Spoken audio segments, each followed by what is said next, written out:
Chapter 4. From this day, natural philosophy, and particularly chemistry, in the most comprehensive sense of the term, became nearly my sole occupation. I read with ardour those works so full of genius and discrimination which modern inquirers have written on these subjects. I attended the lectures and cultivated the acquaintance of the men of science of the university, and I found even in Monsieur Krempe a great deal of sound sense and real information, combined, it is true, with a repulsive physiognomy and manners, but not on that account the less valuable. In Monsieur Waldman I found a true friend. His gentleness was never tinged by dogmatism, and his instructions were given with an air of frankness and good nature that banished every idea of pedantry. In 1,000 ways he smoothed for me the path of knowledge, and made the most abstruse inquiries clear and facile to my apprehension. My application was, at first, fluctuating and uncertain. It gained strength as I proceeded, and soon became so ardent and eager that the stars often disappeared in the light of the morning while I was yet engaged in my laboratory. As I applied so closely, it may be easily conceived that my progress was rapid. My ardour was indeed the astonishment of the students, and my proficiency that of the masters. Professor Krempe often asked me with a sly smile how Cornelius Agrippa went on, whilst Monsieur Waldman expressed the most heartfelt exultation in my progress. 2 years passed in this manner, during which I paid no visit to Geneva, but was engaged heart and soul in the pursuit of some discoveries which I hoped to make. None but those who have experienced them can conceive of the enticements of science. In other studies, you go as far as others have gone before you, and there is nothing more to know. But in a scientific pursuit, there is continual food for discovery and wonder. A mind of moderate capacity, which closely pursues one study, must infallibly arrive at great proficiency in that study. And I, who continually sought the attainment of one object of pursuit and was solely wrapped up in this, improved so rapidly that at the end of 2 years I made some discoveries in the improvement of some chemical instruments, which procured me great esteem and admiration at the university. When I had arrived at this point, and had become well acquainted with the theory and practice of natural philosophy as depended on the lessons of any of the professors at Ingolstadt, my residence there being no longer conducive to my improvements, I thought of returning to my friends and my native town, when an incident happened that protracted my stay. One of the phenomena which had peculiarly attracted my attention was the structure of the human frame, and indeed any animal endued with life. Whence, I often ask myself, did the principle of life proceed? It was a bold question, and one which has ever been considered a mystery. Yet, with how many things are we upon the brink of becoming acquainted if cowardice or carelessness did not restrain our inquiries? I resolved these circumstances in my mind, and determined thenceforth to apply myself more particularly to those branches of natural philosophy which relate to physiology. Unless I had been animated by an almost supernatural enthusiasm, my application to this study would have been irksome and almost intolerable. To examine the causes of life, we must first have recourse to death. I became acquainted with the science of anatomy, but this was not sufficient. I must also observe the natural decay and corruption of the human body. In my education, my father had taken the greatest precautions that my mind should be impressed with no supernatural horrors. I do not ever remember to have trembled at a tale of superstition, or to have feared the apparition of the spirit. Darkness had no effect upon my fancy, and a churchyard was to me merely the receptacle of bodies deprived of life, which, from being the seat of beauty and strength, had become food for the worm. Now I was led to examine the cause and progress of this decay, and forced to spend days and nights in vaults and charnel houses. My attention was fixed upon every object the most insupportable to the delicacy of the human feeling. I saw how the fine form of man was degraded and wasted. I beheld the corruption of death succeed to the blooming cheek of life. I saw how the worm inherited the wonders of the eye and the brain. I paused, examining and analyzing all the minutiae of causation, as exemplified in the change from life to death and death to life, until from the midst of this darkness, a sudden light broke in upon me.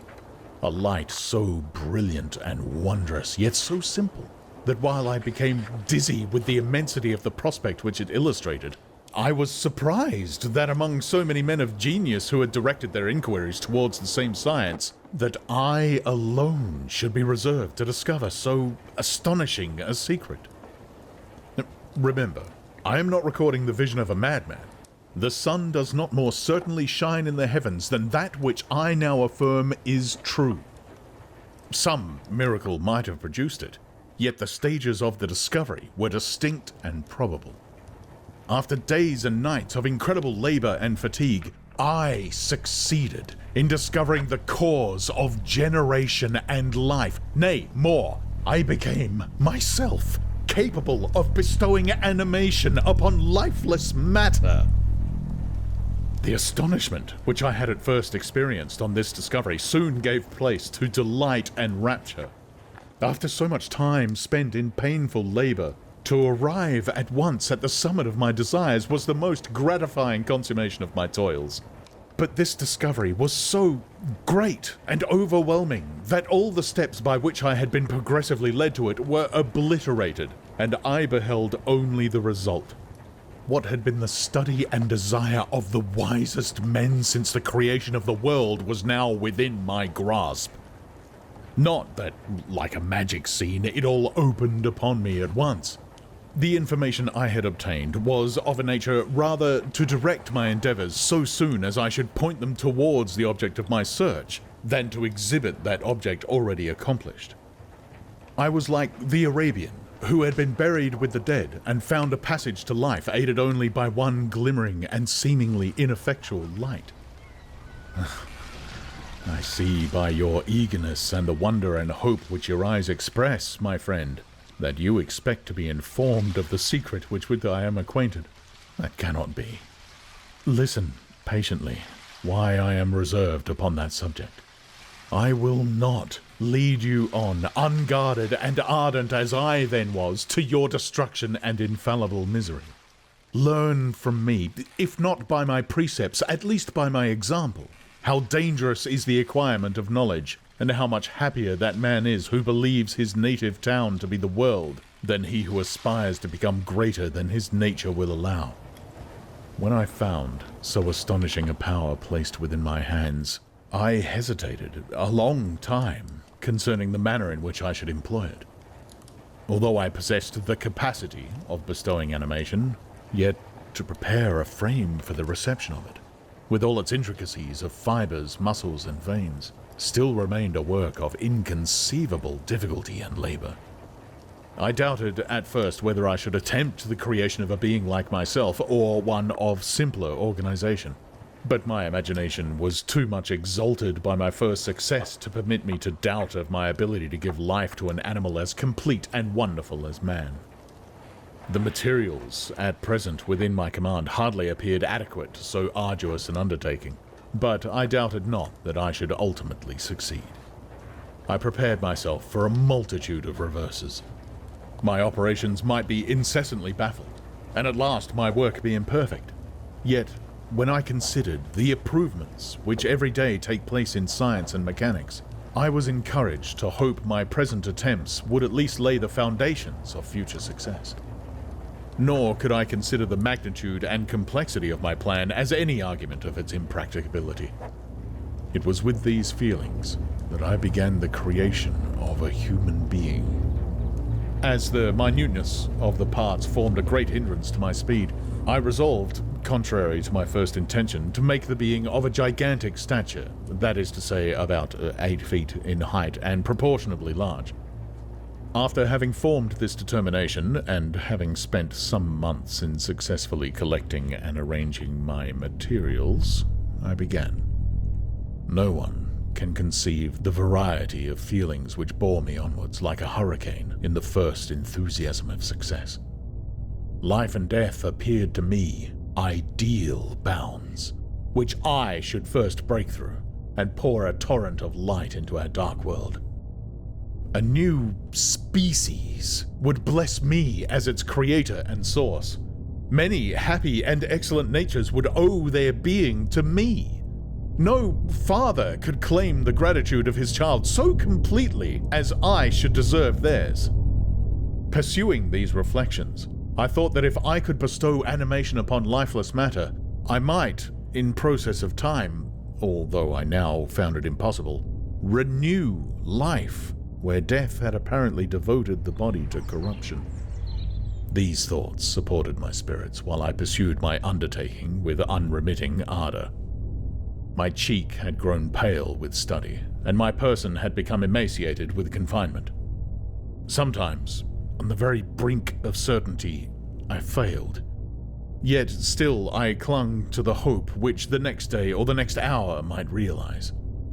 One secret which I alone possessed was the hope to which I had dedicated myself, and the moon gazed on my midnight labors, while, with unrelaxed and breathless eagerness, I pursued nature to her hiding places.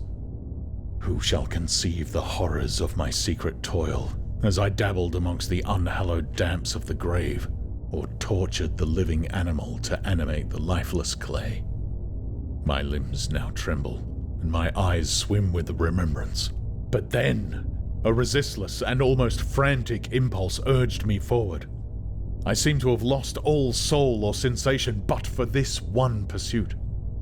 It was indeed but a passing trance that only made me feel with renewed acuteness so soon as, the unnatural stimulus ceasing to operate, I had returned to my old habits. I collected bones from charnel houses and disturbed with profane fingers the tremendous secrets of the human frame. In a solitary chamber, or rather cell, at the top of the house, and separated from all the other apartments by a gallery and staircase, I kept my workshop of filthy creation. My eyeballs were staring from their sockets in attending to the details of my employment. The dissecting room and the slaughterhouse furnished many of my materials, and often did my human nature turn with loathing from my occupation. Whilst still urged on by an eagerness which perpetually increased, I brought my work near to a conclusion. The summer months passed while I was thus engaged, heart and soul in one pursuit. It was a most beautiful season. Never did the fields bestow a more plentiful harvest, or the vines yield a more luxuriant vintage. But my eyes were insensible to the charms of nature, and the same feelings which made me neglect the scenes around me caused me also to forget those friends who were so many miles absent, and whom I had not seen for so long a time. I knew my silence disquieted them, and I well remembered the words of my father. "I know that while you are pleased with yourself, you will think of us with affection, and we shall hear regularly from you. You must pardon me if I regard any interruption in your correspondence as a proof that your other duties are equally neglected." I knew well, therefore, what would be my father's feelings, but I could not tear my thoughts from my employment, loathsome in itself, but which had taken an irresistible hold of my imagination. I wished, as it were, to procrastinate all that related to my feelings of affection until the great object, which swallowed up every habit of my nature, should be completed. I then thought my father would be unjust if he ascribed my neglect to vice or faultiness on my part, but I am now convinced that he was justified in conceiving that I should not be altogether free from blame. A human being in perfection ought always to preserve a calm and peaceful mind, and never to allow passion or a transitory desire to disturb his tranquillity. I do not think that the pursuit of knowledge is an exception to this rule. If the study to which you apply yourself has a tendency to weaken your affections and to destroy your taste for those simple pleasures in which no alloy can possibly mix, then that study is certainly unlawful, that is to say, not befitting the human mind. If this rule were always observed, if no man allowed any pursuit whatsoever to interfere with the tranquility of his domestic affections. Greece had not been enslaved. Caesar would have spared his country. America would have been discovered more gradually, and the empires of Mexico and Peru had not been destroyed. But I forget that I am moralizing in the most interesting part of my tale, and your looks remind me to proceed. My father made no reproach in his letters, and only took notice of my science by inquiring into my occupations more particularly than before. Winter, spring, and summer passed away during my labors, but I did not watch the blossom or the expanding leaves, sights which before always yielded me supreme delight, so deeply was I engrossed in my occupation. The leaves of that year had withered before my work drew near to a close, and now every day showed me more plainly how well I had succeeded. But my enthusiasm was checked by my anxiety, and I appeared rather like one doomed by slavery to toil in the mines or any other unwholesome trade, than an artist occupied by his favorite employment. Every night I was oppressed by a slow fever, and I became nervous to a most painful degree. The fall of a leaf startled me, and I shunned my fellow creatures as if I had been guilty of a crime. Sometimes I grew alarmed at the wreck I perceived that I had become. The energy of my purpose alone sustained me. My labors would soon end, and I believed that exercise and amusement would then drive away incipient disease, and I promised myself both of these when my creation should be complete.